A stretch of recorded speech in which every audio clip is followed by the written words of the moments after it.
Hey everybody, I hope you enjoyed my other videos for Inish from Madigo Games. Now, Inish is a very interesting game that has some fantastic components for it, but I'll swing back around to the components after I talk about the gameplay itself. Because components, as we all know, don't make a game. If we thought they did, we'd all go buy thousands of games from Games Workshop. But on point, Inish is a very interesting game that on its surface looks like a typical game where players may be using units to fight each other, take each other out, blow each other up, whatever you need to do. But that's not what the game is. Inish, even though it looks like a typical guys on a map game where people are constantly attacking each other, it's actually a game that's all about maneuvering, all about combinations and playing smart and comboing cards and going after the right cards at the right time, playing all those cards in a series to win the game. So this is a really interesting game because you can play this game almost like an elementary schoolyard brawl where people are slapping each other around, but after all the dust settles, you realize that nothing's really changed. And that's how you can play Inish. You can go ahead and attack somebody, knock their units out. They'll attack you back, knock your units out. You'll attack their units and knock their units out.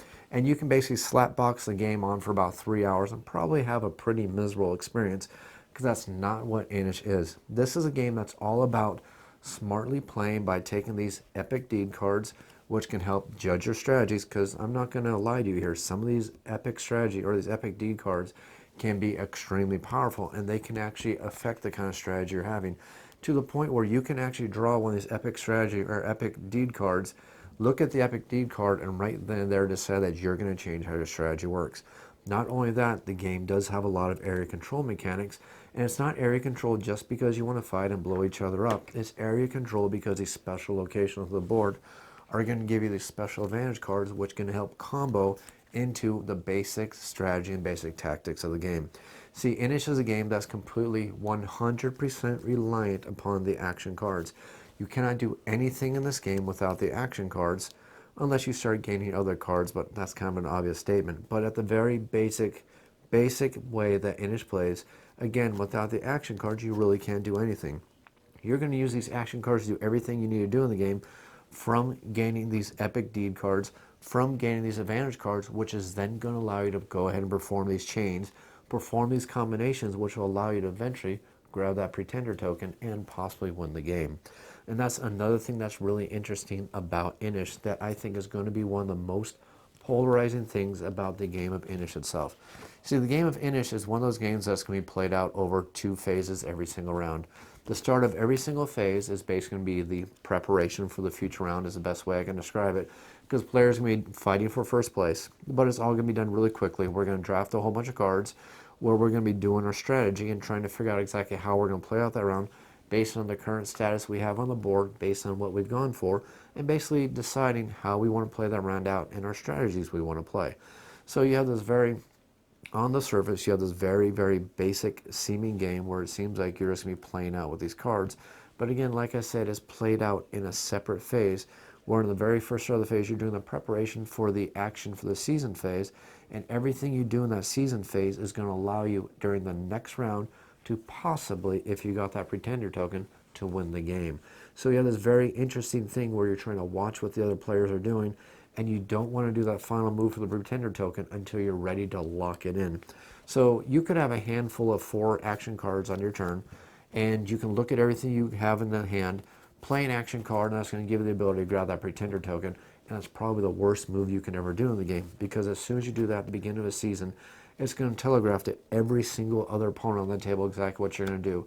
And I can guarantee you, if they have a fresh hand of action cards, especially with some epic deed cards and maybe a couple of advantage cards, they're going to blow your strategy out of the water, and you might just pretend that you just wasted your entire turn going for that pretender token, because that's the wrong way to play Inish. This is a game of manipulation by manipulating your opponents, playing conservatively but not defensively, which is a very important thing to differentiate between this game. You're not turtling in this game. You're playing in a reactionary way by watching what the other players are doing. If you see that they're starting to move towards other territories, you need to figure out if they're making themselves too thin and add some extra units onto the board and remove them from the board and taking out their strategies. Or you can completely ignore what they're doing, start adding more locations onto the board and adding more units onto the board and start spreading across the board, because remember, there's 6 different victory conditions for the game. All you need to do to win this game is make sure you're in areas with at least 6 sanctuaries, make sure you're a chieftain of 6 different tribes, or just be across 6 different total territories across the board. Those are simple victory conditions. Whoever can manage to complete the most amount of those victory conditions going into the next round is going to be the winner of the game. Of course, the deal breaker or the tiebreaker on this is going to be the Bren. And also, the deed tokens are going to help you get some extra advantages, making these extremely very important and very powerful things. So on the surface, the game seems very simple. You only have 3 victory conditions, but the way you play has to be very smart. And again, you can't play this game where you're trying to blow the other players off the map, because you're never going to win the game of Inish. And I can guarantee that's almost a guaranteed way to make this a very unenjoyable game. And that's one thing, one warning I have to give about the game of Inish. Don't go into this game with preconceptions of thinking of exactly how Inish is supposed to play. Because if you do, you may lock yourself into a path that's going to make this one of the most unenjoyable gaming experiences you've ever had. And trust me when I say that, because I've seen it happen. It happened with my first gaming experience. This game took us 2.5 hours the first time we played it, and we eventually just took the game, packed it up, and put the game away because we decided that we were doing something wrong. And the reason what we were doing wrong is we thought that we'd just go out there and attack each other, attack each other, attack each other, and we just realized that we were just going over and over and over again, creating a constant stalemate. And that's one of the biggest negatives I want to mention about the game of Inish. This is a game that is not played as a dudes on a map game. This is 100% a game about manipulating your opponents, knowing the cards that are available in the game, knowing the possible cards that your opponents have played, knowing the possible cards that your opponents can still have in their hand, and knowing what strategies they can still be doing while you're trying not to telegraph your intentions to try to win the game. And also, another very important thing to understand about Inish is the power of these deed tokens. These deed tokens are extremely powerful, to the point that I would almost say that when you're first learning the game, if you don't know what to do, get a deed token any single way you can, because these deed tokens, and again I'm saying when you're learning the game, these deed tokens can be a cover for any one of the victory conditions in the game, and that's extremely important. You see in my gameplay video, this one deed token allowed the white player to win the game in the second round, which is a very quick victory. And the reason why they won it was because they had the one single deed token. If they didn't have it, they would not have won the game. If you manage to get 2 of these deed tokens, or if you manage to get 3 of these deed tokens, I can pretty much guarantee you that if one player has 3 deed tokens, the only reason why the game hasn't ended is because they're toying with everybody else. And they're trying to figure out what other ways they can cruelly torment the other players, because they could have won the game already. That's just how powerful those deed tokens are. So again, Inish is a very interesting game. It can be a very enjoyable game, but it can also be a game that's going to be pretty miserable for you if you try to play Inish in a way that's definitely not meant to be played. It's not a dudes on the map game. It's definitely a game about combinations, area control, and manipulating the other players. And now we go on to one other feature about Inish that I think is very strong and a very good positive about this game. Inish actually plays fantastically as a 2-player game. It's very, very hard these days to find a very good dudes on a map. Sorry to keep using that term. I know it's not really a great term, but it basically describes any kind of game like Risk, or any kind of game where players have miniatures on the board and they're basically attacking each other, going after areas on the board to try to win the game. So I apologize for the term, but it's a term I'm just going to stick with and I'm going to keep using. But Inish is actually a very interesting game because it's one of the rare games that actually plays very, very well at 2 players. I can only think of one other game that's a dudes on a map style game that plays pretty well at 2 players, and it's actually another game by Madigo, and that's the game of Kemet. Kemet is actually a really great game that plays great at 2 players, and now Madigo has a second game in their stable that also plays very fantastically at 2 players. This game is made to play very well in 2 players, and you can probably get a 2-player game once the players understand the cards, once they've learned the action cards and they pretty much have them memorized. And I guess memorized isn't the proper way to describe it, but once you know the available actions of the game and you can pretty much guesstimate what the other players have performed by watching the cards get discarded, you can see that this game plays fantastically as a 2-player game. There's a very good back and forth. There's a nice ebb and flow to the game, and it's never a predetermined outcome until somebody pretty much locks in that victory, and then you pretty much know the game is over. But until that point happens, there's nice ebb and flow as the game goes back and forth throughout the play, where you're never quite sure who the winner is until that final pretender token is taken, maybe that final deed token is taken, and you finally know who's going to be the winner of the game. So that's a really cool thing about Inish. It does play great as a 2-player game. It also plays great as a 3 and a 4-player game, but I have one caveat as a 3-player game.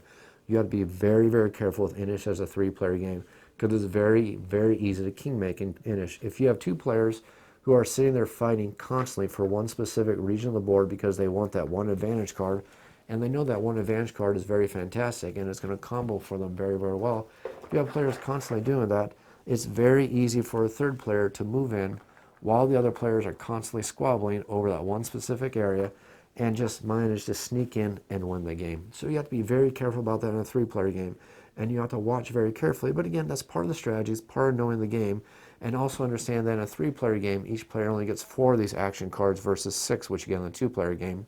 And finally, when you play a 4-player game, everybody only gets 4 of these action cards, but there's 4 more action cards that are actually added in the game, and they are different action cards, different than the basic 13 action cards. So again, this game is done in a way that's designed in a way to make it play very well, anywhere from 2 to 4 players. I just had that one caveat. You have to be very careful in a 3-player game, because again, it's very easy to king make in this game.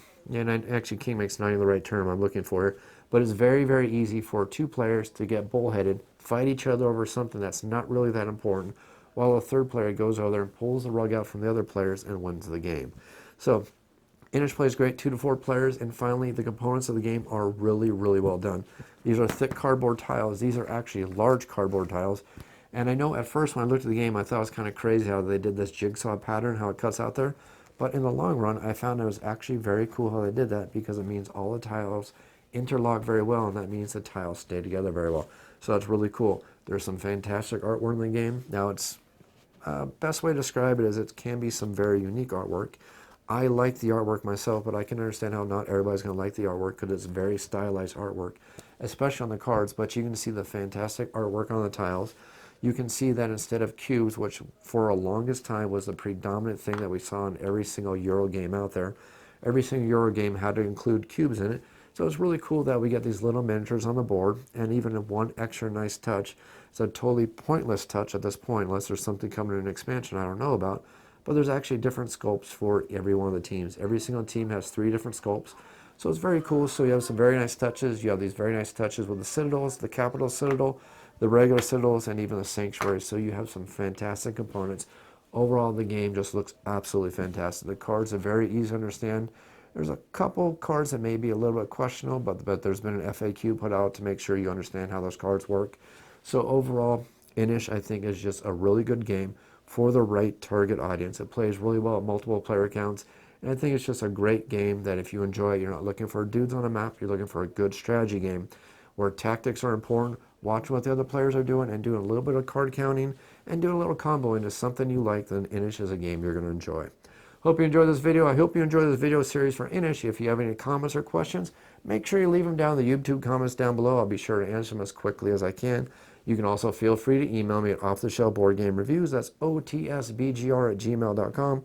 Also, you can help support the channel over on Patreon, patreon.com/otsbgr. Remember, this channel is completely 100% self-funded. I don't have sponsors. So if you want to help the channel, go ahead and head on over to Patreon. And as always, thanks for watching.